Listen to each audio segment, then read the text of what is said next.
kan awal dari yang saya nonton itu tuh dia punya awalnya itu tuh anak-anak kegiatan-kegiatan menyanyi juga kan di itu villa. di itu villa. Dan kemudian ada sekitar merasa terganggu, katanya tidak ada surat izin untuk dong melakukan kegiatan Ya. itu ya. Jadi setelah itu dong datang untuk kasih bubar itu 11 poin. Terus poin ketiga itu mereka tidak mau untuk jangan sampai dibawa ke ranah hukum, jadi harus diselesaikan secara musyawarah mufakat. Nah itu yang menjadi poin-poin itu yang menjadi salah satu poin kontroversi. Jadi itu anggap saja pelaku lah, masyarakat yang pergi untuk membubarkan. ya. Mereka yang setelah itu karena videonya trending dan banyak orang tahu, jadi mereka mengklarifikasi bahwa mereka tidak mau supaya urusannya itu dibawa ke hukum. Ya. Tetapi akhirnya ini menjadi trending ketika pembubaran itu dilakukan oleh warga sekitar. Ya, bahkan ada di video itu tuh ada aparat penegak hukum, ada polisi juga saya lihat di videonya itu. Tapi mereka pun tidak bisa masa yang pergi untuk begitu banyak. Itu yang sementara diperbincangkan hari ini. Kita tidak tahu juga karena kebencian oknum, mungkin kebencian oknum yang kemudian memprovokasi massa untuk. Iya, maksudnya kan yang kita lihat di media, lihat di media ini kan mungkin kita analisa secara kasat mata ya, secara kasat mata bahwa ini kegiatan itu dilakukan atas dasar kenapa terjadi seperti begitu. Ini mungkin saja terjadi karena ada isu-isu agama masuk ya. Karena yang datang itu kan mungkin agama Katolik atau agama Kristen. Jadi kita tidak tahu oknumnya di balik belakang itu siapa yang menyuruh masyarakat di sekitar itu untuk membubarkan kegiatan tersebut. Tapi yang saya mau lihat dari situ,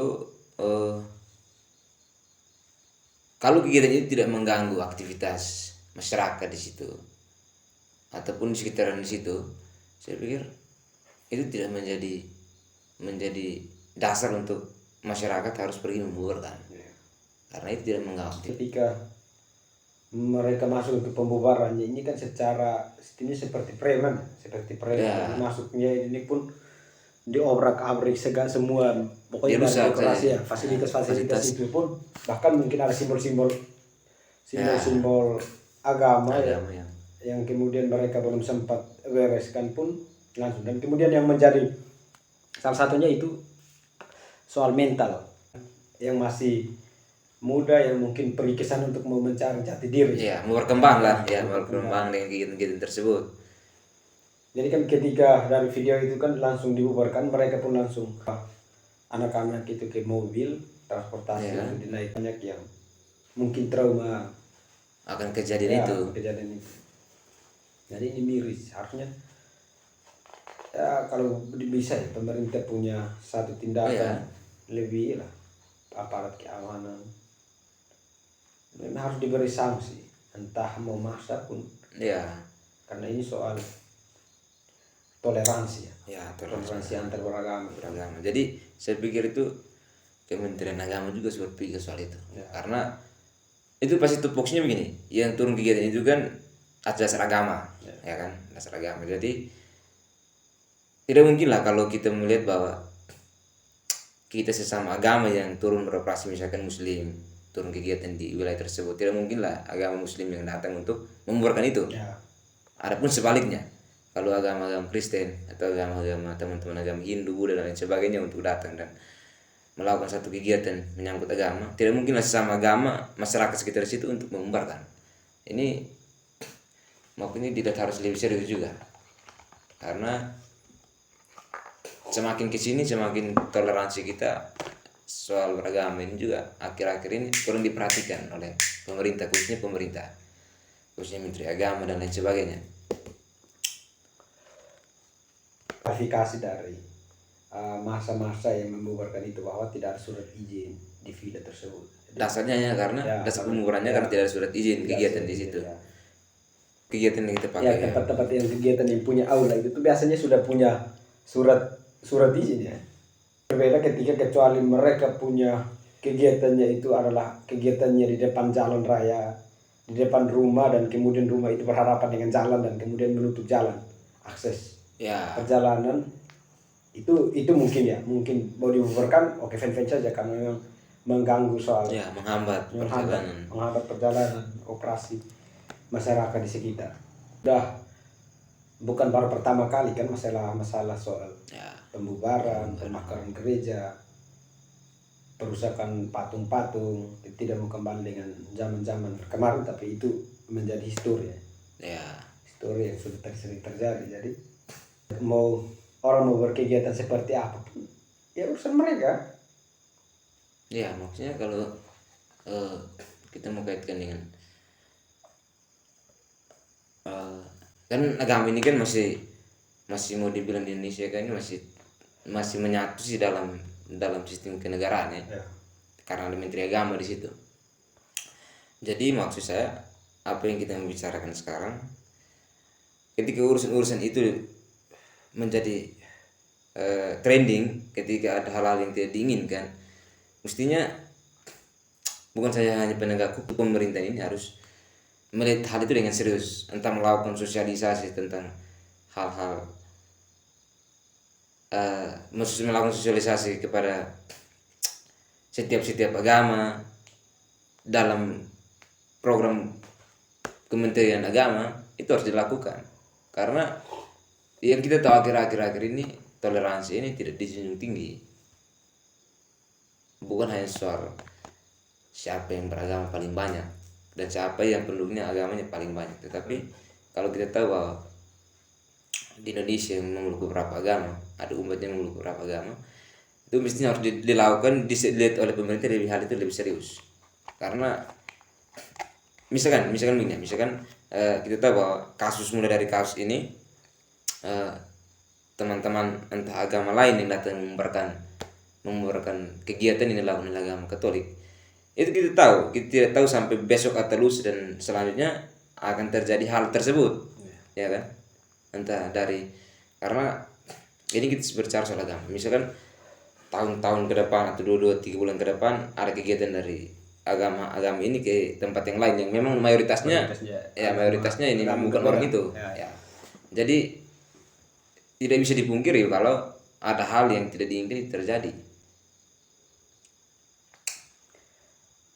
Kita kalau mau juga para pendakwa, tokoh-tokoh agama itu paling penting dari semua itu adalah tokoh-tokoh agama. Karena kita ini nih, saya pikir kita punya faktor soal pemimpin agama di bahkan di setiap lingkungan ataupun setiap daerah.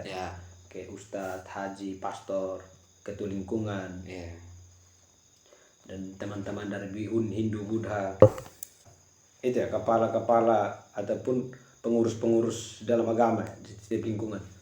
Jadi kalau jangan yang saya pikirkan kalau bisa sosialisasikan mengenai hal bertoleransi. Ya, mungkin sementara ini dilakukan, tetapi itu mungkin cara masuknya yang kurang tepat atau mungkin memang tidak mendalam soal hal itu. Makanya kita tidak melihat bahwa hanya kasus itu terjadi. Beberapa kasus yang terjadi pada saat bulan meriah.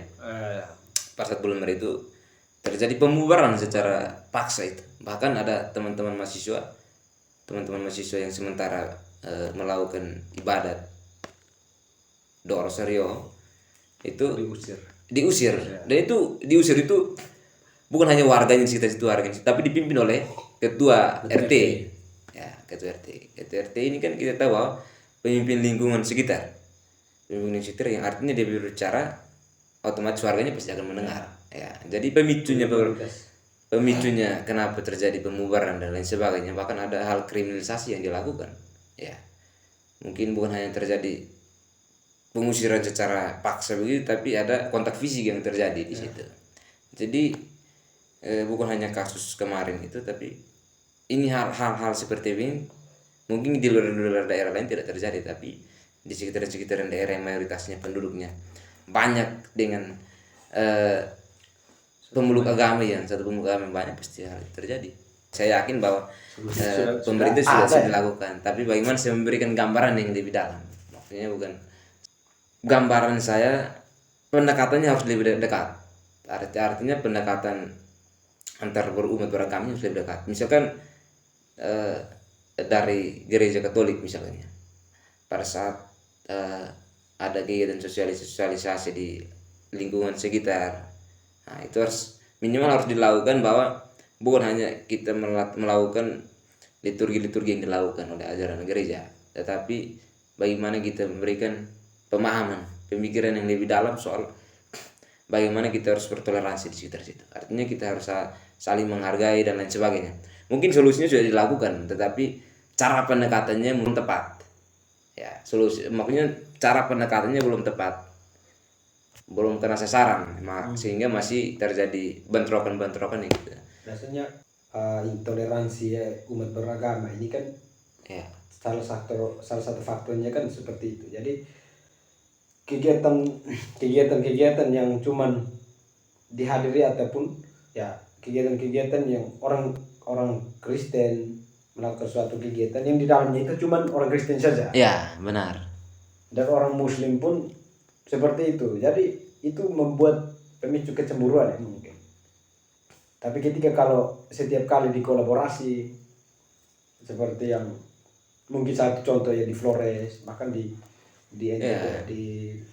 Larantuka, dan kegiatan pasca Natal, itu biasanya teman-teman dari agama Islam atur-atur sampai keamanan dalam gereja. Artinya melibatkan diri dan terlibat. Ya, saya pikir pendekatan seperti itu yang harus selalu dikembangkan di setiap daerah. Ya, benar. Pemerintah daerah itu harus masuk sampai pada ranah-ranah itu. Jadi jangan sampai cuma memberikan kepada pimpinan agama. Ya.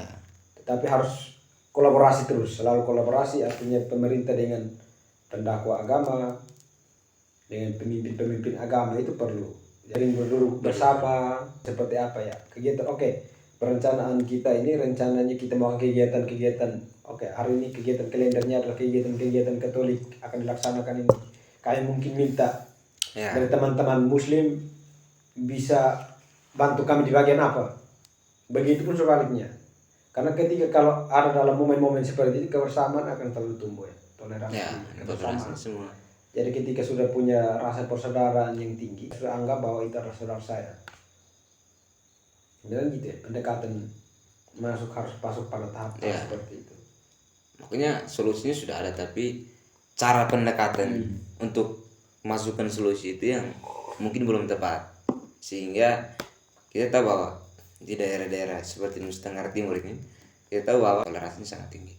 Jadi saya pikir itu menjadi tolak ukur bagaimana di wilayah-wilayah yang lain itu harus menjadi pembelajaran itu sebetulnya. Karena memang kalau terjadi Flores dan lain sekitarnya itu memang yang sering kita lihat itu terjadi karena teman-teman dari agama lain ikut berpartisipasi dalam kegiatan-kegiatan yang dilakukan oleh agama-agama lain. Jadi ini bukan soal siapa yang paling mau menunjukkan diri sebagai agamanya yang paling apa, tapi benar, bukan mau mencari yang paling benar, tetapi memang pun ada para pendakwa ini salah mendoktrin umat.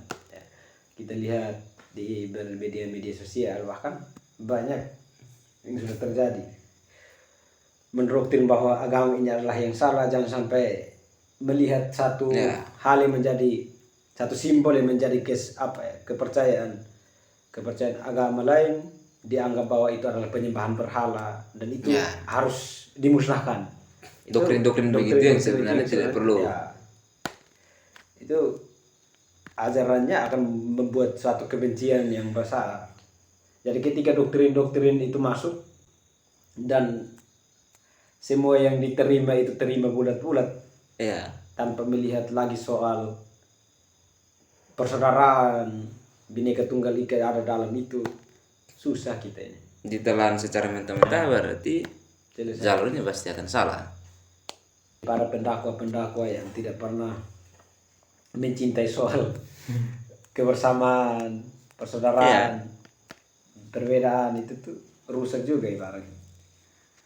Akan sampai kapanpun itu akan terjadi. Mau sampai kapanpun itu akan terjadi. Kita jangan sampai terlibat dalam argumen-argumentasi yang kemudian merusak toleransi.